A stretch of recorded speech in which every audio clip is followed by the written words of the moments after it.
Pitch BrandTalk. If you're someone like me whose knowledge of the capital market is minimal and who's absolutely hesitant or rather confused to invest in mutual funds, the place we should be probably looking at is Angel One. Angel One is now come up with its recent campaign where it is looking to create an intelligent investing ecosystem. The word intelligent is it's kind of, I don't know, what I would say is for someone like me, I also would like to be an intelligent person while investing. So let's just get started. I have with me today Zameer Kochar, who's the Chief Marketing Officer at Angel One, who will tell us more about the campaign and their various marketing initiatives. Zameer, hi, how are you? Hi Simran, all well. How are you doing? Zabir, I just wanted to start off with your latest campaign, which you did, which says that it's a which marks a shift in your brand narrative. And the campaign's name is the Angel One and Intelligent One, sorry. And this is to create an intelligent investing ecosystem. For someone like me who doesn't know much about the capital markets, and I always struggle to kind of invest in mutual funds. Where do I invest? What will probably give me the best returns, considering the vagaries of the environment that we live in. So what basically was the insight behind the campaign? What did you pick up from the ground? Hmm.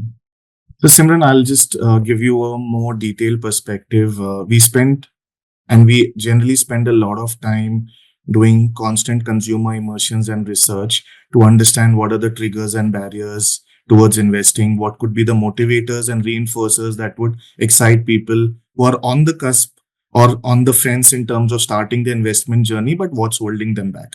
Some of the key barriers that came out was that there is immense information overload that is there, and there are a lot of jargons. It's extremely complex for people to code simplification of investment and how the whole journey works for them. There are also other aspects that come in, like inertia or procrastination. Next salary increase hogi to karunga, Diwali bonus aega to karunga.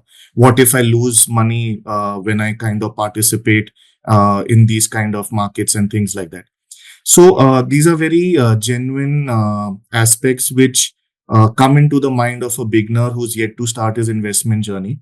And we wanted to play the role of a friend, a ally, a companion, more like a guided companion who can simplify this in a way and do it in a way that uh, we empower their investment journeys and support them in whatever they want to do, keeping their aspirations in mind.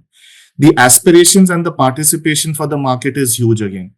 Because people are having different goals, whether it's financial freedom, whether it's a secondary source of income, whether it's securing their family future and things like that. So the whole campaign insight is very simple, that consumers today are extremely overwhelmed in terms of the information overload and the complexity that happens, how to start, where to start. And we want to play the role of a guided companion and enabler, which empowers their investment journeys and helps them take smart, informed decisions in the shortest possible time. Can you also tell me, what are some of the metrics that have come out of the campaign, even though it's some early metrics? What's the kind of the result that you've kind of seen? Sure. So early days into the campaign, I think there's a full funnel approach that we have towards it. From the communication perspective, if I have to give you some insights, our view through rates are extremely high in terms of the standard benchmarks that are normally there. Even our click through rates are extremely high. We have also done a lot of impact properties to create awareness and brand saliency building. Like, for example, we took the cultural moment of Dhurandhar release, Dhurandhar 2, and we did a lot of cinema activation and played the ads over there. Likewise, we went on youth affinity platforms, whether it's YouTube and other aspects of it, to create the impact which is there. Plus, we also have the IPL where we are present across linear TV, CTV. We associate sponsors on the CTV platform, which is there. So there is a whole ammunition of work that is happening, which is on air, as well as what you will see in the coming period, which is on the offline world in the surrounds that we will be doing. I'll come back to the IPL in a bit, but you use the word overload, information overload, and technical jargon, right? So, how are you trying to overcome this, particularly when it comes with content and brand storytelling? So particularly, I want to know, interested in your app, how do you make this conversation easier through your app and your conversation across platforms? Sure. So, as I was mentioning, we've now taken the plank of intelligence and how that can be a core differentiator in whatever we do. If intelligence, simply put, is basically your ability to get knowledge and how then you apply that knowledge. So, today the knowledge gathering is multiple sources, whether it's influencers, whether it's YouTube and things like that.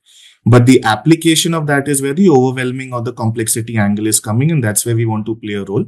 Our app as an interface becomes a primary platform. However, there's multiple other things which happen in the content, so I'll just break it into two parts.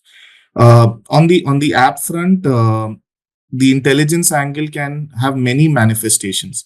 It starts with having a very simple, intuitive design where people can engage with the platform and the interfaces which are there. It is about creating ease of use, ease of discovery when you are there, depending upon what journey you are at, whether you are at a pre KYC stage or a KYC stage, as well as whether you're already activated and looking at more information, how you can, invest in different avenues which are there.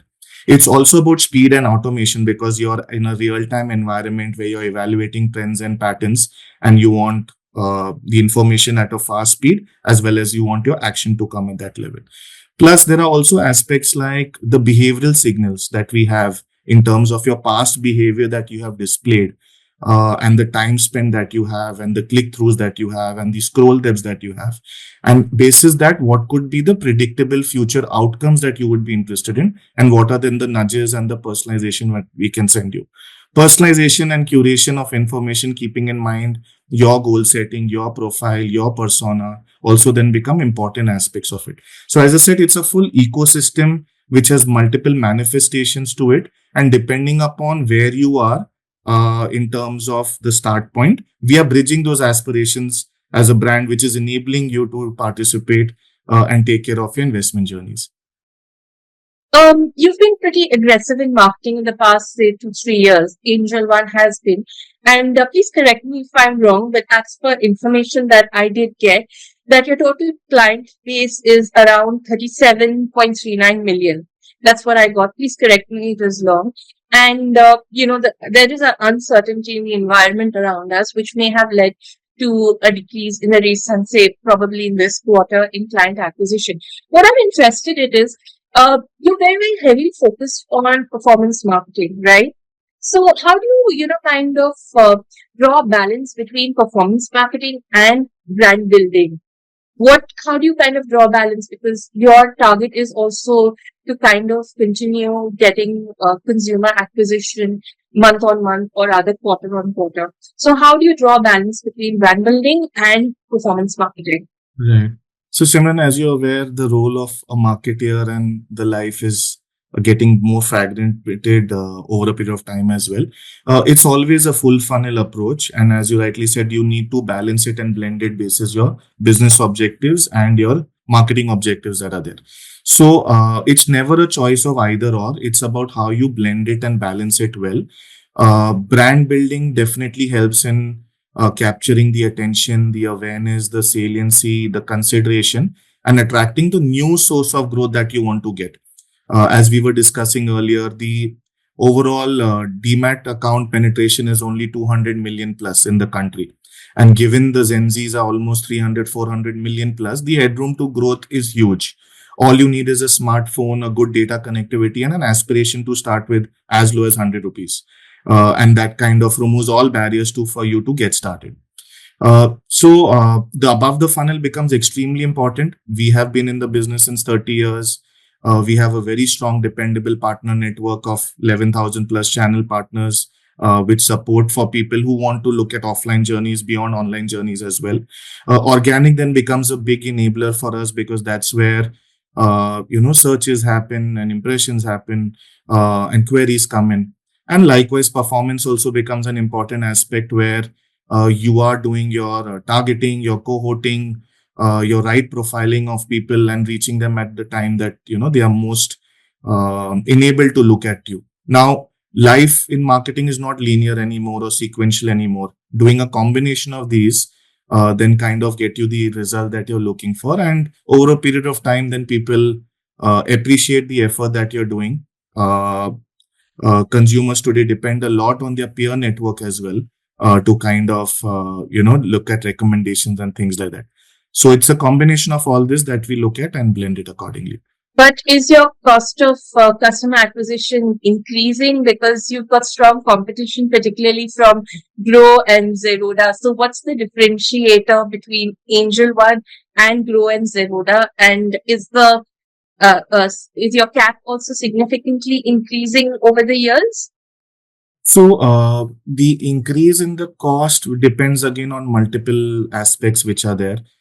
If you look at the IPL time or the sport calendar when it is at its huge, those are platforms no brand would want to miss out.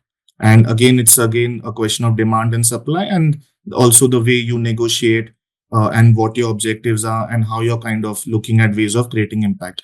I think the larger aspect of it is that you continue building your brand in a way that is extremely differentiated, which will have long term sustainable pedigree to it for it to be in the consideration set of people, and then being available in avenues where consumers are wanting to engage with you and understand you better. Tactical aspects around CAG or views or impressions are something which will come and go. Ours is not a business of low involvement category. Ours is a business where it requires immense trust building, immense pedigree building, stature building. People are going to trust you with your money. So those aspects also become extremely important. So there will be a few quarters where there will be a premium that you'll end up giving, but in the end, we also see extremely healthy value coming out, long term customer lifetime value coming out once people are aligned and they want to associate with your brand. I just want to now get into your specifically your marketing. Now, like you mentioned, what are your marketing pillars? Because you're betting big on sports, you're heavy on IPL. You're also you're going premium with CTV. So, how is your marketing split, and what's your marketing pillars? Sure. No, that's a great question. We have a couple of strategic imperatives or pillars on which we are building the brand.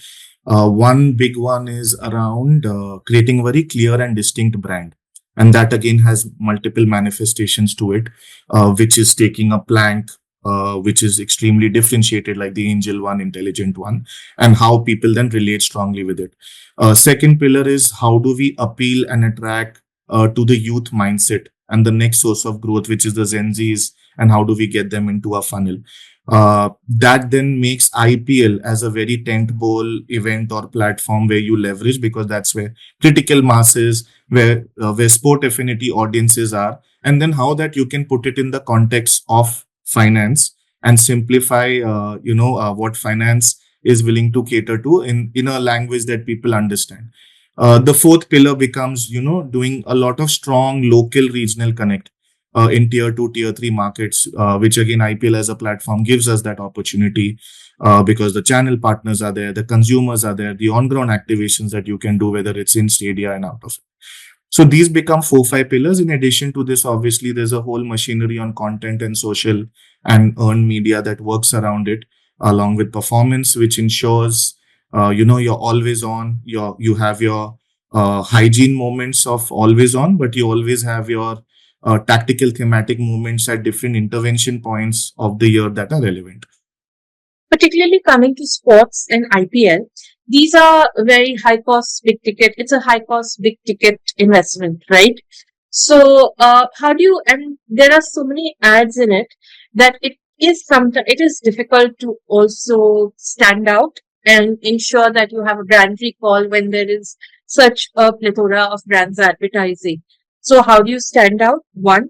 Second is, are properties such as sports in big ticket IPL, do they give you the ROI that you look forward, or is it a case of many brands getting lost in that entire cacophony that goes on? Right. So I'll take the second part first, which is of the role of IPL or high impact properties that are there. And I'll maybe just give you an example. Again, it depends on what life stage or what life cycle a particular brand is and what is the objective and end goal they are trying to serve. Uh, our objectives with IPL is extremely clear. We want to uh, drive the brand leadership narrative in the largest, biggest platform. And we are the only exclusive fintech brokerage brand that has on ground sponsorship rights for the next 2, 3 years, in addition to the 5 year that we've taken. That gives us the pedigree and the platform to reach out to 500 million plus viewers and audience profiles to communicate a brand story in a way and in a time that the attention is highest in terms of getting. Uh, our storytelling then kind of manifests into different media mixes and channel mixes, and we do a combination. We've seen that when you have an integrated approach, whether it's on ground linear TV, CTV, and multiple other platforms where the Gen Z's are, whether it's e-commerce to mobile utility, to cinema to on ground activations, that's where you get the highest impact, because there is a life while the screen is on, and there's a life beyond that as well. And it's important to be omnipresent in the aspects that you are picking up. So that becomes a critical aspect in how we leveraging the platform and how it's value adding to us, to the narrative that we want to build. Regarding the clutter, that's everywhere. So how do you stand out and how do you create an impact becomes the biggest aspect. So with the Angel One Intelligent One campaign, the whole idea is how do we infuse an element of slice of life scenarios and storytelling, which is very relatable to the Gen Z audience. How do you have a very fun, conversational quotient to the expression of the communication that you create, that hopefully people will, acknowledge and have their attention to it. So a combination of these, where the right mix of the media, the right key messaging narratives, and the right platform where the audience is, kind of is the sweet spot that you hit in. On the ROI front, there are multiple frameworks that we have in place to measure the valuation and the sponsorship impact that we are getting. Lot of tools are in place, lot of attribution models, channel mix models are in place, which clearly show that when you invest in such things in the long term perspective, how it is growing, whether it's your brand track, whether it's on your business metrics and things like that. So that way we are extremely confident that we have invested in a platform with a long term view, and with a horizon that will give us the returns that we are extremely confident of. I had just Googled, what's the kind of penetration of mutual fund in India. It gave a very wide figure, like anything from 3% to 9%. Let's keep it under 10%. This is after, the AMFI doing a great job in kind of, educating consumers about mutual funds, and the industry as a whole also has come together. So, and compared to insurance, which is much lower, the penetration is much lower. So, where do you see the next phase of growth coming from for Angel One? You mentioned Gen Zs. So, if you could talk about that, how a Gen Z as a category is looking at saving, going ahead and investing in mutual funds, because, there is a perception that, these are people who live for the day. And also, you mentioned tier two, tier three. That's where the growth is, what you're seeing. So, can you just elaborate a little on Gen Z and the tier two, or any other growth factors that you see will drive growth for Angel One? Sure. So, as you rightly mentioned, that is Gen Zs are like a close to 400 million user base that is there. They are almost 50% of the household income that come, and almost 70-80% of the household expenditure also is driven by this big profile or cohort which is there. So there is immense headroom of growth. Their attitude and mindset towards investing is extremely different to a generation that would have been earlier to them. Today, investing are dinner table conversations. People, when they are at their networking or their community, they are talking about how I can invest, whether it's the latest IPO, whether it's a company which is having good traction, whether it's new sectors or industries. So these are dinner table conversations that are happening. Second, they are influenced by a lot of content creators, influencers, brand advocates who educate them, and then they use their information in terms of how they can participate in the market which is there. The third angle is all about the aspirations. They are seeking early retirement, secondary source of incomes, financial future security, and things like that. So these are the lot of motivators and the reinforcers which is kind of driving the momentum which is there. Angel One wants to ride on this momentum and play the role of a guide, a friend, a mentor that they can trust in their investment journey. And we want to bridge this aspiration of what they have and what they want, and how we can kind of give them this information in a very simple, intuitive, jargon free, non complex manner, and help them in the informed decision making around it. Sources of growth, as you rightly mentioned, are the tier two, tier three markets. One in every four new investor that coming in is a woman. So they are also extremely, aware now of financial independence and how they can make money work hard for them. Uh, and third, obviously, the average age of investors is reducing. It is between the 23 to 25s now, where they want to experiment with investment. So Angel One wants to ensure that among this cohort or profile, if you are a young investor, your reasons for investing are very different, because the age that you're at, the life stage that you're at, the risk appetite that you have, and the expenditure money that you have are very different.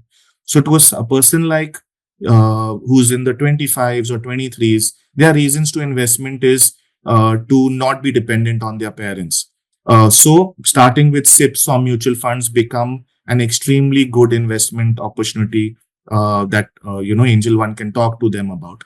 Likely, if you're someone in your mid 30s, you're married, you've invested in a home, you're in your second, third job. So your reasons of investing again could be very different, which is to take care of your expenses which are growing.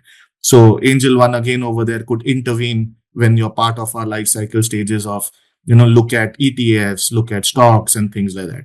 And then someone who's maybe in their 40 plus kind of an age, it is all about retirement planning, child education, child marriage, and things like that.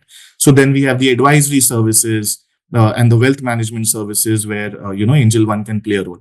So our we operate as an investment app which is tech first, data driven, extremely innovative, and is able to then at every life stage of the investor or consumer, whether they are beginners, whether they are traders, how we can influence that and have multiple product offerings to kind of guide them and help them in their end goal, which is of financial freedom.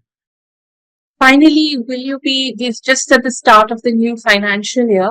Have you increased your budgets for marketing this year, and by what percentage, if you could say?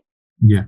So we have a very clear annual calendar in mind, and we are very clear in terms of what are the interventions or the platforms you would like to participate in. As you would see, the next 2 3 months, it's going to be intense, high impact presence where the brand will be everywhere across touch points. The quarter after that, again, there would be multiple more interventions. We would turn 30 years in August.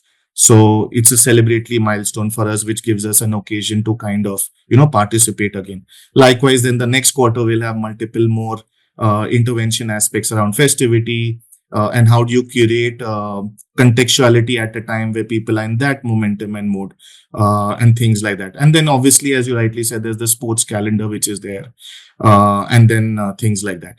So the interventions are in place. The budget, depending upon the objective, depending on the impact, depending upon what is the right investment platforms, will be like a decision we will take.